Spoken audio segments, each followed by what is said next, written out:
যে আমার কাছে থেকে অর্ডার করছিলাম এটা 650 বা 700 গাড়ি কি করতে হইব না তো বড় দাম না 600 টাকা ছোট গাড়িটা 500 টাকা।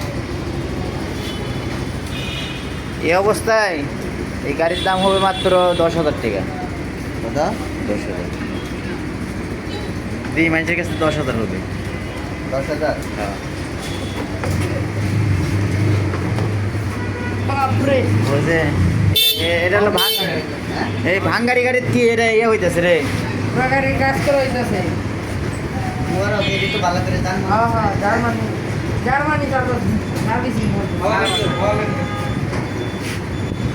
জায়গা গুলা মনে করতে